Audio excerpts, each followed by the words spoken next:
Magandang araw po sa inyong lahat. Narito na po ang pinaka-latest nating update sa magiging lagay ng panahon ngayong araw ng Miyerkules, September 3, 2025. Sa kasalukuyan nga po, ang low pressure area na ating minomonitor sa loob ng ating Philippine Area of Responsibility ay ganap na nga po itong bagyo na may kategorya na Tropical Depression, na may lakas nga po ito na umaabot sa 45 km per hour at may pagbugso na umaabot sa 60 km per hour. Samantalang kumikilos ito, hilagang silangan. Namataan nga po ito sa layong 1,289 km of north-northeast of Itbayat, Batanes. Samantala, at dahil nasa labas nga po ito ng Philippine Area of Responsibility na kung saan naging ganap na bagyo, ay hindi po natin ito matatawag na bagyong Kiko sapagkat nasa labas po ito ng ating Philippine Area of Responsibility.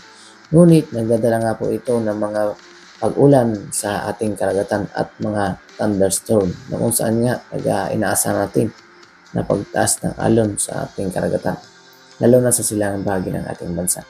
Ngunit kahit nga ito'y ganap na bagyo ay wala naman itong direktang epekto sa ating bansa dahil nga ang pagkilos nito pahilagang silangan na kung saan nga po posible nga po ito tumawid sa or maglandfall sa Japan, sa bansa ng Japan.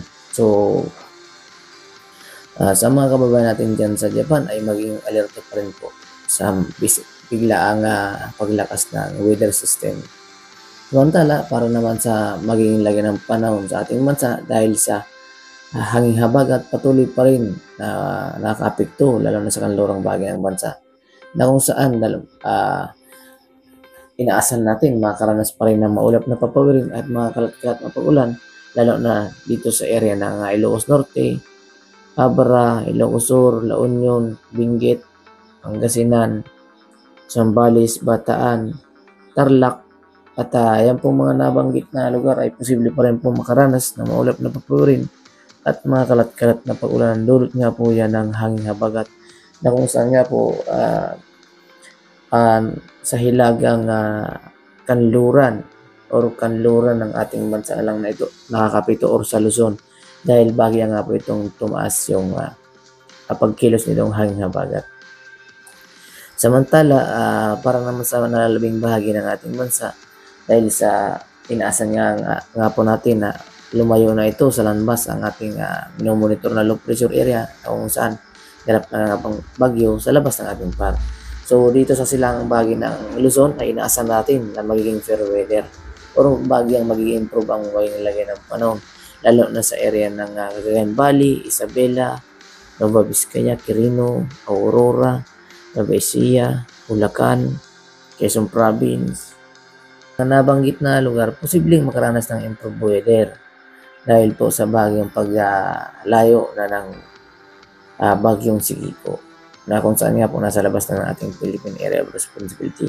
Samantala, sa nalalabay pang bahagi ng Luzon, dito sa area ng Bicol Region, dito sa Ilocos Norte, Camarines Sur, Albay, ay posible pa rin makaranas ng mga localized thunderstorm dahil sa epekto pa rin po yan ng thunderstorm na bagya na lang pong nakaapekto ang habagat dito sa area ng Camarines Sur. So mas apektado po ng hanging habagat dito sa kanlurang bahagi ng Luzon kung saan mataas ang posibilidad ng mga pag-ulan. Dito sa Bicol Region ay asahan pa rin ng mga localized thunderstorm.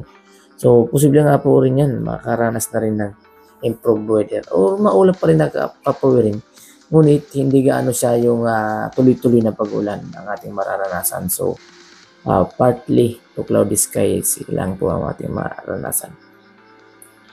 At kabilang na rin dito sa Marinduque, Romblon, Oriental Mindoro, Occidental Mindoro, Palawan, Bora, makakaranas rin po ng fair weather maging lagay ng panahon.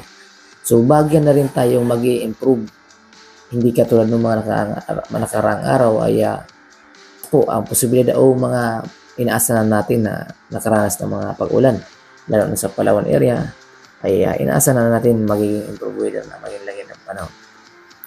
So, samantala dahil sa bahagyang pagtaas ng hangin habagat, inaasahan natin na improve weather na ang magiging lagi ng panahon dito sa area ng Visayas, lalo na sa kanlurang bahagi ng bansa. Inaasahan na rin natin improve weather. Ngunit asan pa rin po ang maulap na pag-wearing lalo na pagsapit ng hapon at gabi dahil po yan sa mga localized thunderstorm.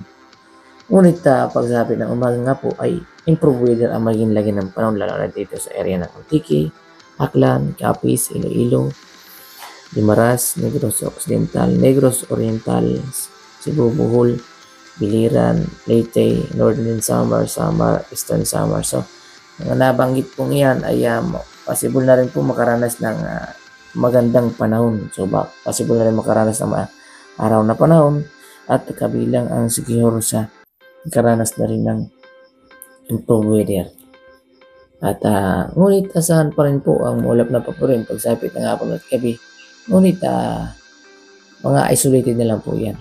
So, maging alerto lang po tayo sa magiging lagi ng panahon. Kaya po, ina-abisoan po natin ating mga kababayan na maging alerto at updated sa mga bang-ulat panahon. Kung sa gayon, ay maabisoan po natin agad ang ating mga kababayan.